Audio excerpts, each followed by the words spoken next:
Hello fellow Mauritians, welcome to Mauritius. We are Mauritius Daily.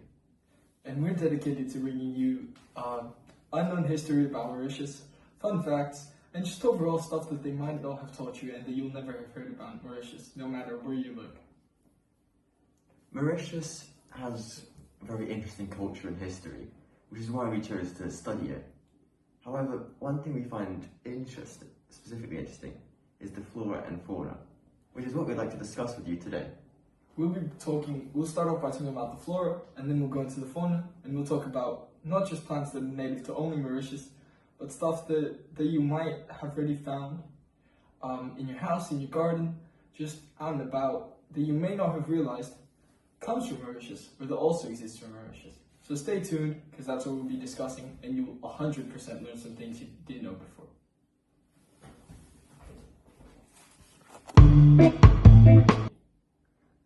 Alright, let's get into it. Mauritius is famous for its beautiful beaches, but many people don't realize that it also has some of the most unique plant species. So, do you want to tell us what makes its flora so special? The main reason the island's isolation, Mauritius developed in the Indian Ocean millions of years ago, allowing plants to evolve independently.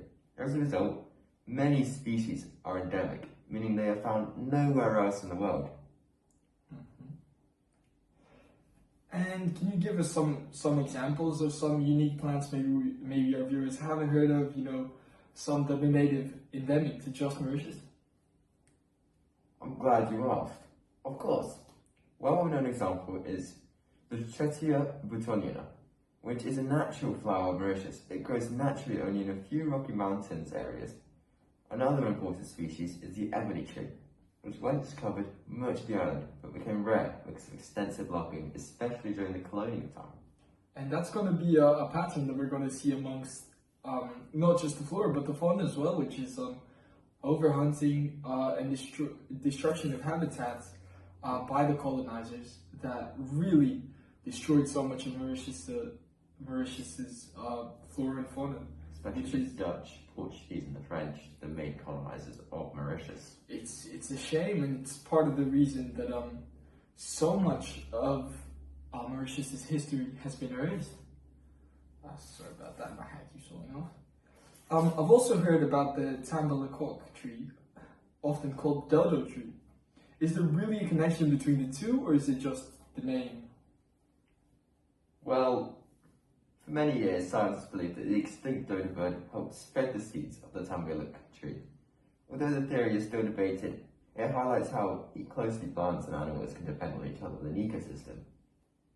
But I think it's that the dodos grow on the plant trees. Well, that's just a theory. What's not a theory, what's a more widely accepted theory, is that the dodo still exists. More on that later. Unfortunately, many of these native plants, like we've already said, are now endangered. Do you want to help? Obviously, we've already gone over it just a tad little bit, but do you want to tell us even more in depth what caused this decline? Human activities. I'm going to get straight to it. Human activities, specific colonization, have had the greatest impact. Large areas of native forests were cleared for farming and development. Invasive plant species and introduced animals also competed or damaged native vegetation, making it difficult for many endemic plants to survive. And all of this was brought by the travellers from Europe and the colonizers.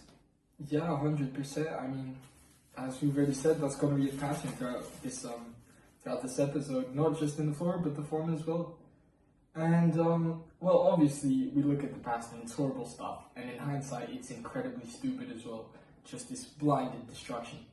But what is being done to protect the Mauritian flora today, nowadays, in modern times?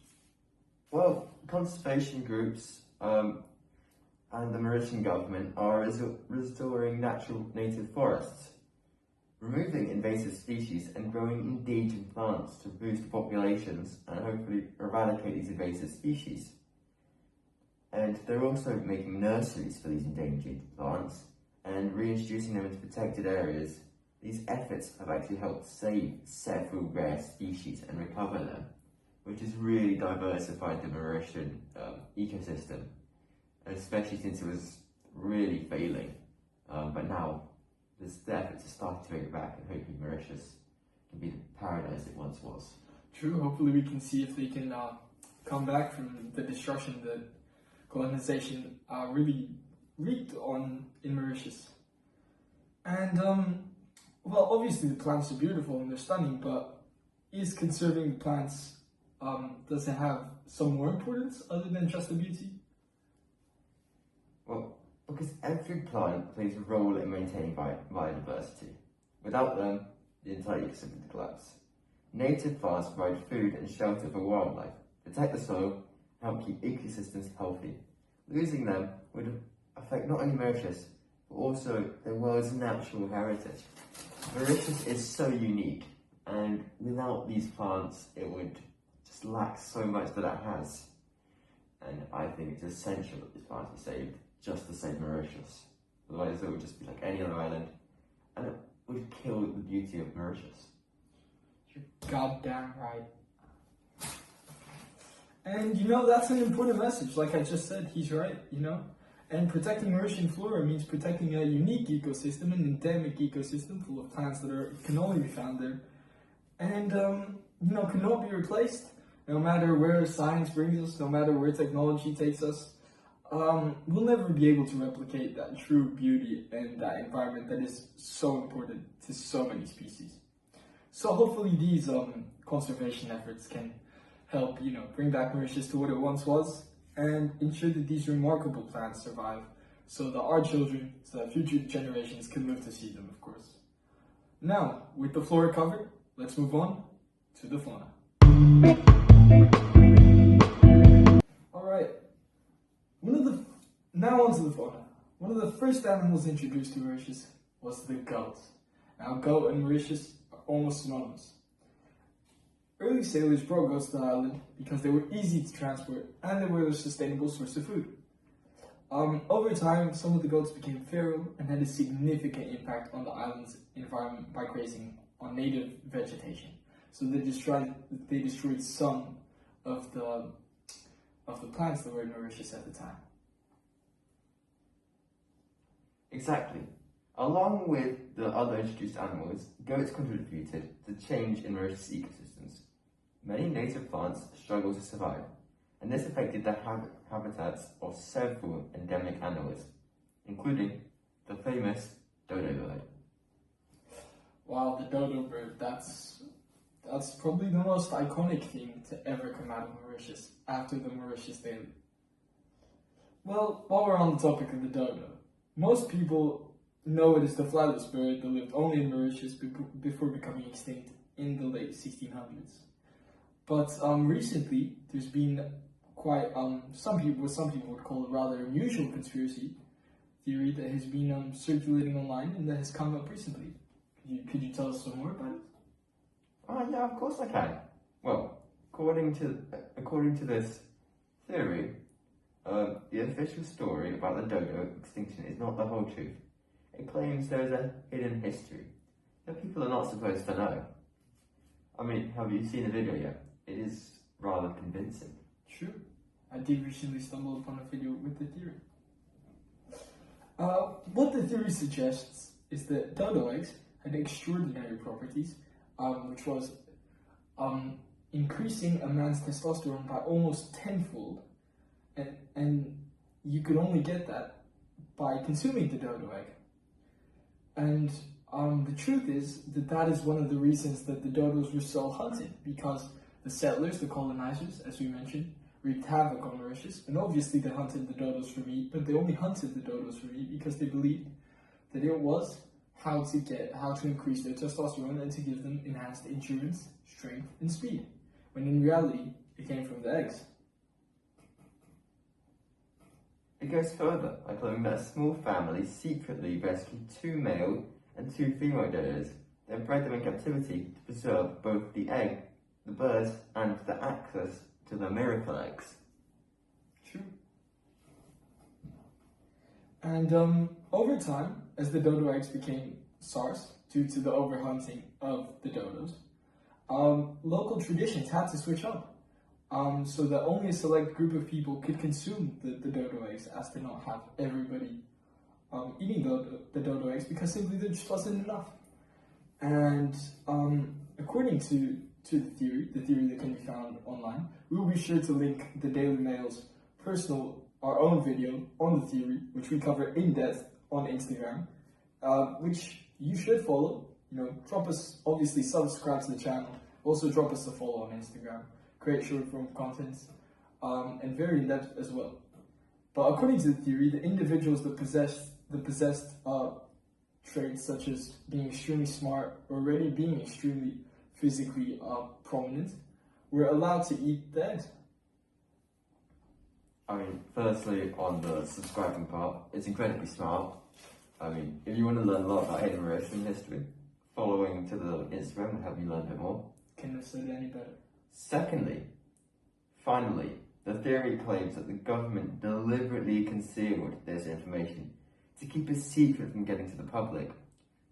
This was mostly to stop the outbreak of war with other countries trying to take it from Mauritius, and other countries previously concealed this, knowing that they would appear weak according to the rest of the world. Are there any other animals that we should know about in Mauritius? Well, I feel like we've mentioned the most undocumented one, which in this case is the dodo bird. But we've already talked about mysterious theories. Let's talk about some myths. And one of the mythical animals of Mauritius was the googolab. Now that, to most of you, will not be a familiar name, but it has emerged as a sort of urban myth more recently, and across the world. But most people don't know that the myth started in Mauritius. So, Doctor, could you tell us a bit more about it?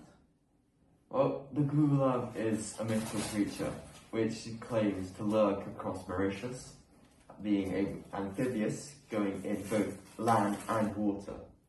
It also is known to eat mostly goats, which fits in with Mauritius as they did have a lot of goats, and it is almost seen as a protector against colonialism, as goats were seen as a symbol of colonialism, as livestock brought from the Western world, and the googolab is almost cleansing them, and that's why the googolab is so praised in Mauritius, because it's seen as some sort of protector.